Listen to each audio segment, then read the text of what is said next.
What's going on, everybody? I'm here to bring you another Xbox 360 repair tutorial.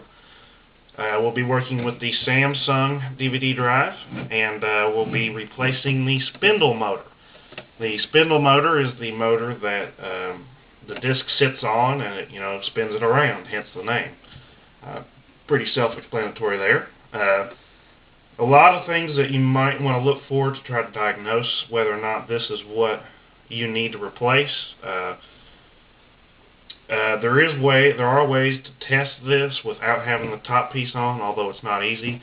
But I will show you after this is taken off. If you take this off and then plug it back in, typically whenever the Xbox starts up, it'll go through a startup phase to see if there's a disc.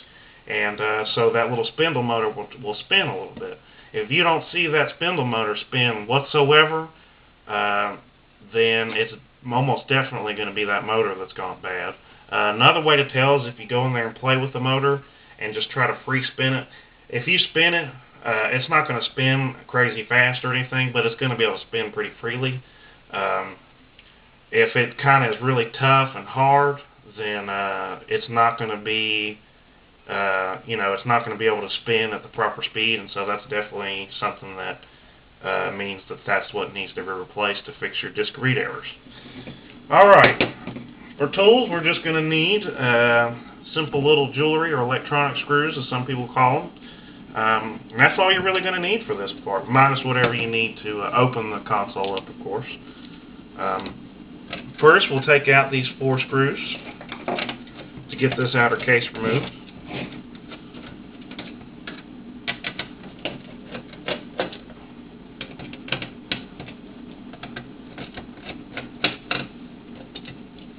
Okay, make sure you put them somewhere. I like to put them inside of something that's got 4 sides, so that they have a tendency to roll away with the smallest vibrations. So that's a good way to make sure they don't get lost.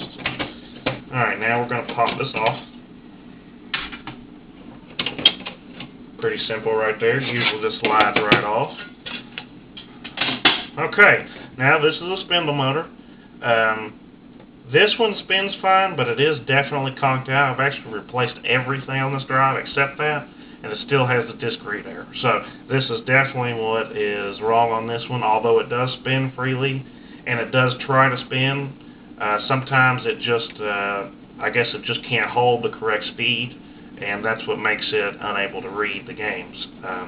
Also, this can cause a lot of disc skipping because it might still be able to read, but if it can't keep up with the correct speed, it'll cause a lot of jumpiness and freezing and lag in your games. Okay, now for this one, we do not have to pull the disc drive out. Luckily, in fact, we're not even going to have to remove all this because everything is right here in front of us, so definitely a lot fewer steps here. Alright, first thing we're going to do is we're going to disconnect. This is obviously the ribbon that goes towards it, and since we don't need to remove the PCB like we normally would, so we're just going to go ahead and pull that right out. Now to put it back in later, we probably are going to take this out because it's going to be really hard otherwise, but as you see, it just pops right out. Next, we just take out these 3 screws. There's 3 in total for the Samsung drive. Some connect differently. This is definitely one of the more straightforward and simple ways. Okay. Put my screws in my holder over there. Now you should see that this is pretty loose, pretty easy to take out. And now we're going to start getting everything put back in and put back together. Ooh, and that's why that one's broke. It's got a broken solder lines here. It may have even shorted out. So that's definitely why this is causing me problems. Alright, let me get this one out of the way and get the new one. Okay. Pretty simple here. What we're going to do is just take it. Now you want to make sure and get this over the hump here because you probably could kind of screw it in and it still be in the wrong place. But there are a few notches. There's a few little plastic notches right here that it slides down into.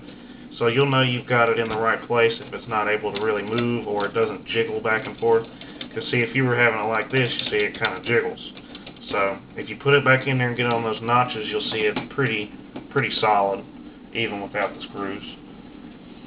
Okay, now we're going to get those screws and put them back in.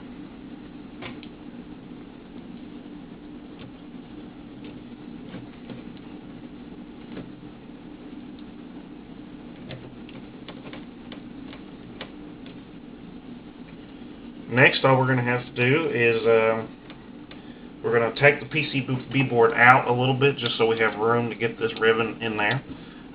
What you got to do is there's a little notch here, and you'll pull that back and it'll kind of lift up, and then you'll slide it out of the notches on the other side, and it'll be nice and loose. And that should give you more than enough room to plug this back in.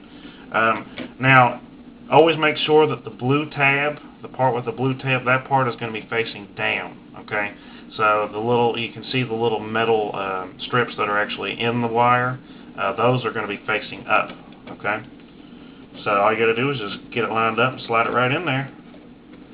Then we'll slide this board back in. It slots over here, and then we'll pop it back down over that clip, and that's pretty much it. We'll go ahead and slide this case back on. That just slides right back on. Nothing tricky to it at all.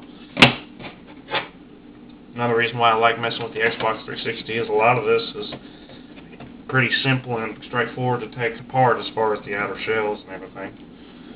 Then we'll put our 4 screws back in and we'll be ready to go. I really appreciate you guys watching this today. I definitely would appreciate the likes and the comments, and of course you need to subscribe. I've got a lot of good tutorials. I do a lot of repair tutorials from everything the Nintendo NES to the Xbox 360. I also like to do case modding. I've got a lot of showcases, and I'm also going to start doing a lot of tutorials to show people how to case mod their own consoles. So make sure and subscribe so you can learn how to do all that type of stuff too. Anyways, guys, until next time.